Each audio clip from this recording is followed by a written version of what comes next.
আজকে তোমাদের শোনাবো এক জাদুই বুড়ির সোনার ছাতার গল্প। একটা খুব ছোট্ট গ্রামে, সেই গ্রামের এক প্রান্তে ছাউনি দেওয়া একটা ছোট্ট ঘরে থাকতো দুই দম্পতি, কমলা ও রঘু। বাইরে যেটুকু কাজ হতো সেই কাজ করেই সংসার চলতো। এই নিয়েই কমলার একটুও কষ্ট হতো না। ওগো, আমাদের কি আর কপাল খুলবে না? কি যে হবে! এই সামনেই বৈশাখ মাস, আমাদের ঘরের ঘরটা থাকবে তো? জানো, আমার অনেক স্বপ্ন, আমাদের বড় ঘর হবে, আমার ফুটফুটে সন্তান হবে। কবে যে আমাদের স্বপ্নটা পূরণ হবে! গিন্নি, তুমি আর বেশি কিছু ভেবো না তো। একেই আমাদের নুন আনতে পান্তা ফুরাচ্ছে, আবার এত স্বপ্ন কোথায় রাখি বলো তো। যাক গিন্নি, বাদ দাও তো, আমার কাজে যাওয়ার সময় হয়ে গেল। হ্যাঁ গো, দেখে আর সাবধানে যাবে, বৃষ্টি হবে মনে হচ্ছে। আমিও যাই, ওইদিকে আমারও অনেক কাজ পড়ে আছে। আমার যে কত কাজ, সারাদিনে কাজ করি এত, তবুও শেষ হয় না। তারপর রঘু তার কাজের জন্য বেরিয়ে পড়ে। উফ, দেখছি বৃষ্টি আসবে মনে হচ্ছে। যাই দেখি তাড়াতাড়ি, না হলে যে আমি ভিজে যাব। মনে হচ্ছে আরো জোরে বৃষ্টি হবে। তারপর বেশ কিছুক্ষণ রঘু হেঁটে যাওয়ার পর কিছু দূর গিয়ে রঘু একটা বুড়িকে দেখতে পায়। ও বুড়িমা, এত দুপুরবেলা ঝড় জলের দিনে তুমি একা একা দাঁড়িয়ে কি করছো বুড়িমা? মা, এ কি, তুমি চলো, তোমার বাড়ির দিকে আমি তোমাকে দিয়ে আসি। তোমাকে দেখে মনে হচ্ছে তুমি যদি আর কিছুক্ষণ এইরমভাবে দাঁড়িয়ে থাকো তাহলে তোমার শরীর খারাপ হয়ে যেতে পারে। না রে বাপ, আমার কিচ্ছু হবে না।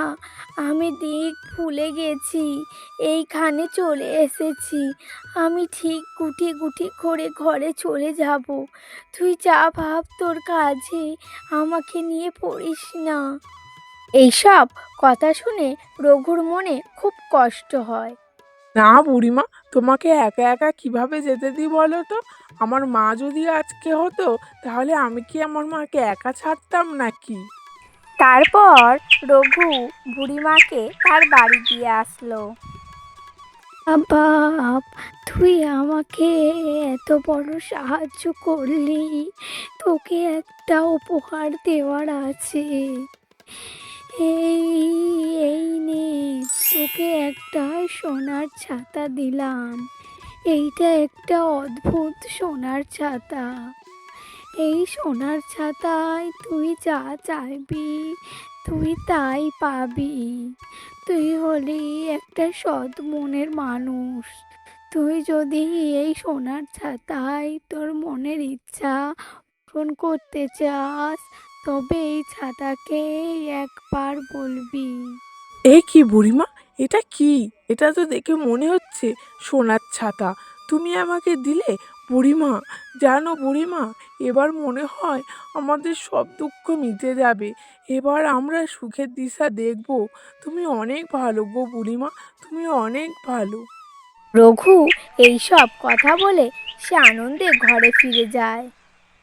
গিন্নি, ও গিন্নি, দেখো তোমার জন্য কি উপহার নিয়ে এসেছি। এই দেখো। এই কি, কই দেখি দেখি, কি উপহার এনেছো আমার জন্য? তোমাকে দেখে তো মনে হচ্ছে তুমি খুব খুশি। কই দেখাও আমার জন্য কি এনেছো। তারপর রঘু তার কাছে থাকা ছোট্ট ছাতা তার গিন্নির কমলার কাছে দেয়। এ কি গো, এটা তো একটা সোনার ছাতা। এটা তুমি কোথায় পেলে বলো বলো, তোমাকে এটা কে দিল? জানো গিন্নি, এটা শুধু সোনার ছাতা না, এটা হলো কথা বলা ছাতা। এই ছাতাকে তুমি যা জিজ্ঞাসা করবে বা তোমার মনের কথা খুব স্পষ্টভাবে বুঝতে পারে। তোমার সব কষ্ট এই সোনার ছাতা দূর করবে। তাই নাকি? কই দেখি, তাহলে তুমি কিছু জিজ্ঞাসা করো, দেখি কি দেয় তোমার জাদুই সোনার ছাতা। জাদুই ছাতা, তুমি আমাকে, আমার ঘরে একটাও চাল নেই আর কোনো সবজি নেই, আমাকে এক্ষুনি এনে দাও তো দেখি। জো হুকুম আকা। এই বলে ছাতা তাদের কাছে চাল ডাল সবজি বাজার করে এনে দেয়। এ কি, এ তো রূপকথার গল্প সত্যি হয়ে গেল। আর একটা জিনিস চাও না গো, ওকে জিজ্ঞাসা করো আমাদের কোল ভরে কবে সন্তান দেবে, আমাদের কবে বাচ্চা বা সন্তান হবে। তখন রঘু আবার ছাতাকে জিজ্ঞাসা করলো, তোমাদের তোমাদের কয়েক কয়েক বছর পর কোলাহল করে সন্তান আসবে। কমলা, আমি আজকে খুব খুশি। আগের জন্মে মনে হয় কোনো ভালো কাজ করেছিলাম, তাই এই জন্মে ফল পেলাম। ছাতা, তোমাকে অনেক ধন্যবাদ আমাদের এত সাহায্য করার জন্য।